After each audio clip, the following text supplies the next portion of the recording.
Hello, and welcome to another episode of the High Danger Hockey Podcast. My name is Emma Miller, and today we are talking all things free agent frenzy. There are some big names that are going to be hitting the market tomorrow at noon, and we are definitely going to be getting a ton of headlines as soon as that market opens tomorrow, July 1st. We've been looking forward to this day for months. It's one of the most exciting times of the offseason, if not the entire year, for NHL fans. So today we're going to be looking at some of the biggest names that are going to be available this summer and a couple of possible destinations for those guys where they might fit in best. Without further ado, let's talk some hockey. With the salary cap increasing, we're going to see some big paychecks coming up. We're going to be talking about forward Patrick Kane. He is slated to hit free agency, and I will start off this part of the conversation by saying it is likely that he does re-sign with Detroit.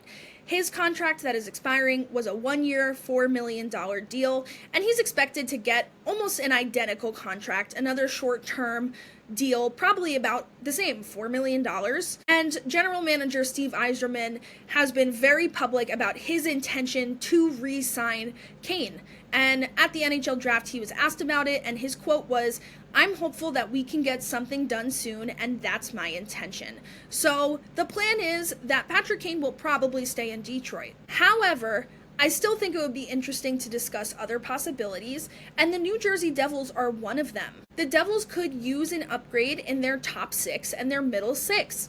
They are in need of another winger to play alongside Jack Hughes and Jesper Bratt, and they've tried out a ton of different skaters alongside them, like Timo Meier and Andre Palat, and Meier was, of course, significantly better in that role than Palat was, but neither of those, nor anyone else they tried, Dawson Mercer, none of those guys have been a perfect fit alongside the Devils' top best forwards. Of course, it's always fun to put Nico Hischier on that line and move Jack Hughes over to wing, but Hughes is a natural center, and he does so many wonderful things when he is playing that position. So finding another wing that could go on that top line, or even skate on a second line. The Devils have a very 1A, 1B top six, as opposed to a first line and a second line, so Patrick Kane could really fit on either one of those. He had 57 points in 72 games this past season. He had 21 goals, I believe. And I've talked about this before, but especially when Jack Hughes went down to injury, the Devils struggled to light the lamp. They could not find the back of the net, and it's hard when you put all of your stock and all of your offensive production in just a couple of players, one of them being Jack Hughes. Hughes, Bratt, and Hischier really lead the forward charge. So the Devils will definitely be looking to strengthen the bottom of their lineup, their depth scoring, but having another top six winger would make a world of difference. Of course, Kane is not the same player he once was. He is not a 100-point scorer anymore, and New Jersey doesn't need him to do that. They just need another reliable source of secondary scoring that is really smart with the puck.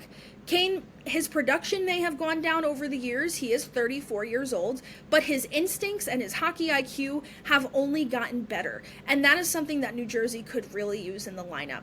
Now, is that the most likely outcome here? No. I do think Kane does stay in Detroit. I think both sides are interested in that. It's interesting to consider that possibility, and I think that would be a really good fit if Kane was open to it and if they were willing to offer him that $4.5 million. Now, let's talk some big guns. We are going to move on to Nikolaj Ehlers, who there has been a lot of buzz around as the second best player on the market this year at any position. And Ehlers has had some struggles with injury over the last couple of seasons, but he also still has produced 60 points in back-to-back years, including 63 points in 69 games played this year. And he has had 20 or more goals in 8 of his 10 total seasons. The only 2 seasons that he didn't score 20 or more goals was his rookie year, when he scored 15, and an injury-shortened season where he played just over 40 games. He played 45 games. But that year, in 2022-23, when he missed half the year to injury, he still produced 38 points in 45 games. So Ehlers is the type of reliable offensive producer that any team could use, and he is going to be highly sought after tomorrow. At this point, he is definitely going to be at least dipping his toes in the free agent market, but there is still a chance that he does stay in Winnipeg, and Jets GM Kevin Cheveldayoff is very interested in keeping Ehlers around, and so are Ehlers' teammates, because I know Connor Hellebuck came out publicly and talked about the impact that Ehlers has on that roster and how important he is to their team both on and off the ice with his leadership and also the way he's able to produce and the style of hockey he plays, which is very responsible. Again, he might not have the flashiest numbers, but he does produce offense at a very consistent rate, and you can count on him to be scoring. Even in the Western Conference Finals, he had 5 goals in that series against the Dallas Stars when the Jets were eliminated. So according to Elliot Friedman, Ehlers will be at least fielding a couple of offers, but that doesn't mean that he doesn't stay in Winnipeg, because Cheveldayoff's quote is that he hopes it moves the needle a little bit that they sign Jonathan Toews, and that gives him another option of someone to potentially play with. Although the likelihood of them playing together is not the highest, because Toews will probably play more of a bottom 6 role, where Ehlers, of course, plays more of a top 6 role. And there are 5 front runners in this conversation. There's one that I want to specifically talk about the most, as I think that's the most likely destination for him if he does not stay with the Jets. But the 5 teams being brought up in this conversation are the Carolina Hurricanes, the Buffalo Sabres, Washington Capitals, Boston Bruins, and the Columbus Blue Jackets. So as far as the Bruins go, obviously they just lost one of their star forwards in Brad Marchand. He was traded to the Florida Panthers and made a huge splash with that team, and he's actually also hitting the free agent market, and there are whispers that he might return to the Bruins, which would be really silly that he played half a season with the Panthers, less than that, went on a playoff run with them, and then is like, you know what, I'm going back to Boston. So I don't think that happens, but there were rumors going around the last couple of days that the door is not completely closed for him to return to the Bruins. If Marchand doesn't return, but even if he does, the Bruins did not score enough goals. They had a very disappointing season this past year, and they are needing more offense, especially up front. They are needing more big guns. You know, they lost Bergeron to retirement in the last 5 years, and they haven't really been able to fill that void. So the Bruins could easily make that happen if they wanted to. And as far as the Blue Jackets go, they have over $40 million in cap space, and they will be pursuing a top forward pretty hard. So between Ehlers and Mitch Marner, they are more likely to land Ehlers for sure. And again, they're a team that's really on the cusp of making the playoffs, and they're very close to being contenders for the playoffs, but they just need more goals, plain and simple. The Washington Capitals are an interesting choice because they already have 5 of their top 6 slots filled up with guys like Dylan Strome and, Alexi Protas, Pierre-Luc Dubois, Alex Ovechkin, Tom Wilson. I mean, there's not much more that you need, and there's not much wiggle room for someone like Ehlers to come in, but he could be a very viable second-line wing for them. And the addition of Nikolaj Ehlers would absolutely just put the Capitals over the edge. They had a letdown of a performance in the second round against the Hurricanes. They were heavily outplayed across the entire series, and they're looking for the X factor that's going to make them a serious contender for the Stanley Cup next season. So Ehlers could be the solution. However, the Carolina Hurricanes are at the front of this conversation, and I think that is the most likely destination for Nikolaj Ehlers should he choose to leave the Winnipeg Jets. First and foremost, they have the money for it. They have $26.7 million in cap space headed into this offseason, so they can afford even a higher end of Ehlers' asking price, which again could be up to $8 million. And the Hurricanes were a loaded team. They steamrolled the Devils, they steamrolled the Capitals, and then they really fell flat against the Florida Panthers, which you can't blame them for because, again, how good Florida really is this year. They are one of the best constructed teams in this entire league, top to bottom, and the Hurricanes simply could not solve the Panthers. And one of the big problems was the production from their top 6. It really slowed down in the Eastern Conference Finals, and that was one of the daggers that did them in, for sure. So Ehlers could be a really interesting option that could play alongside guys like Sebastian Aho and Seth Jarvis on that first line. Because we all know that Andrei Svechnikov had a less than exciting season this year. There was a lot of stock in Svechnikov as a forward, and he did not live up to expectations. He had a big step back this year, and in the playoffs for that matter, so he has earned a demotion from that top line onto that second line for sure.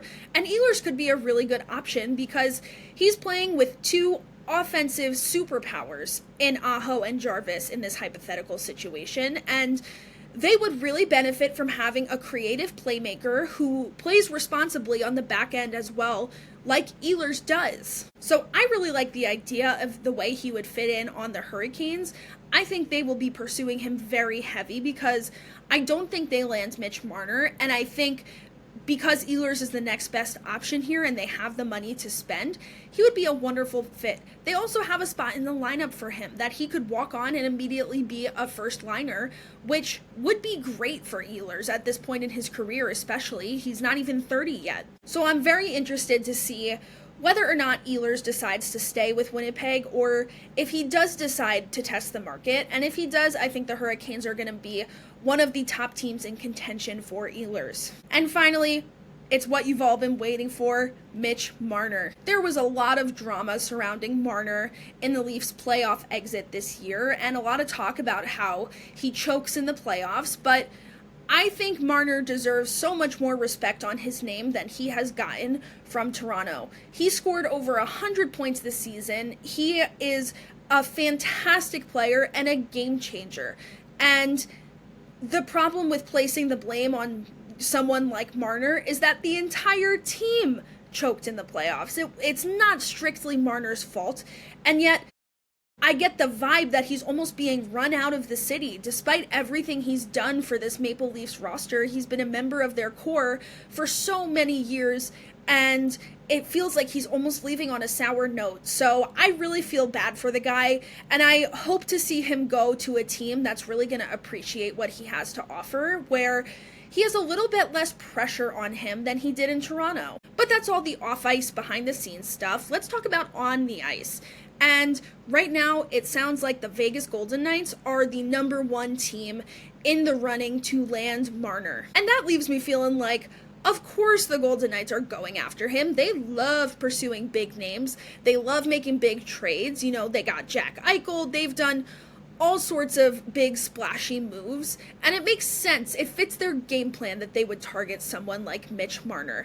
And the idea is that they would do a sign and trade. We could see this happen in just a couple of hours' time. So if the sign and trade does go down, it will be before noon on July 1st. So we are on trade watch between the Toronto Maple Leafs and the Vegas Golden Knights. And the piece going the other way in this deal would probably be Nicholas Waugh, along with a draft pick or a prospect. This would be the smartest thing for the Maple Leafs to do as opposed to just letting Marner walk for free. But there's one big problem with this scenario, and that's the amount of cap space that the Vegas Golden Knights have, because right now they have just over $8 million to spend, and again, Marner could get as high as $14 million this summer, somewhere between 12 and 14 mil on an annual basis. So they currently don't have that money to spend. However, this comes with a big caveat, and that's the fact that Alex Pietrangelo is probably going to miss the entire 2025-26 season due to some surgery that he's been getting. And he struggled with injury on and off throughout this past season, and you know, we just found out in the last couple of days that he's likely going to miss the entire upcoming season, so he will be moved to long-term injured reserve, LTIR, and that means that his money will not be counting against the cap for the Vegas Golden Knights. So that frees up almost $9 million in cap space if they do make that move. And for what it's worth, that's also a part of the Golden Knights playbook, is finding cheeky little ways to free up space. There's been drama over the last couple of seasons because they've done this with Mark Stone several times, who struggled with injury. The last couple of years, he got injured right around March and missed the end of the regular season, so they got away with moving him to long-term injured reserve. And then by the time playoffs come around, he's ready to start playing. Now that money is not counting against the cap because he finished the season on LTIR. So they've pulled some little tricks here, and other teams have done it too. It's not just the Golden Knights that have done this. We saw it with the Tampa Bay Lightning and Nikita Kucherov's contract not too long ago. But the Golden Knights know how to get creative with their money, and that is one way to free up some space for someone like Mitch Marner, because that would put them almost at the $17 million mark as far as cap space this summer. And there you go. That's Mitch Marner, and you have a little bit of breathing room there too. And it's still possible that Marner takes a little bit of a pay cut to play with a contender like the Golden Knights. And that $8 million figure, by the way, in cap space includes this potential sign and trade. If they do trade Nikolaj Ehlers, that would free up an additional $3 million. So technically, they actually only have about $5 million on the books. But if they do execute a sign-and trade, that would bring them up to the $8 million mark. So that's the number that I'm running with in this hypothetical scenario, because it does seem like that's the most likely outcome right now. And listen, Marner is worth every penny of his asking price. Not only does he have explosive offensive production, but he does all the right things away from the puck too. And I know I keep using that phrase, but it is so accurate to describe the impact Marner has on his team. He is one of the best playmakers in the league right now. He knows where his teammates are going to be. He can anticipate the lanes opening. He can create lanes for himself. He's fast. He's crafty. I can't say enough good things about what Mitch Marner brings. And the addition of Marner would turn the Vegas Golden Knights into a playoff contender to a Stanley Cup contender easily. Now, Elliot Friedman also thinks that there might be a little bit of tampering going on here. I don't know about all that exactly, but he did hypothesize that the Maple Leafs might take issue with the Golden Knights if they choose to sign him without going through with the sign-and trade. So that's something to keep an eye on. And again, when you're bringing on someone like Mitch Marner, you're gaining someone capable of scoring over 100 points, and he has hit the 90-point plateau 4 different times in his career. So you're bringing on an instant game changer that will elevate the Vegas roster from here to here. So the rumors are heating up. There's plenty of news that's yet to break. Keep an eye on the headlines. Check out Twitter over the next 24 plus hours. We're going to see a very active offseason, and I am very interested to see whether this Marner to Vegas thing works out. I'm also really curious if Ehlers decides to stay in Winnipeg or not. There is plenty to be excited about this offseason. Thank you so much for tuning into this episode of the High Danger Hockey Podcast.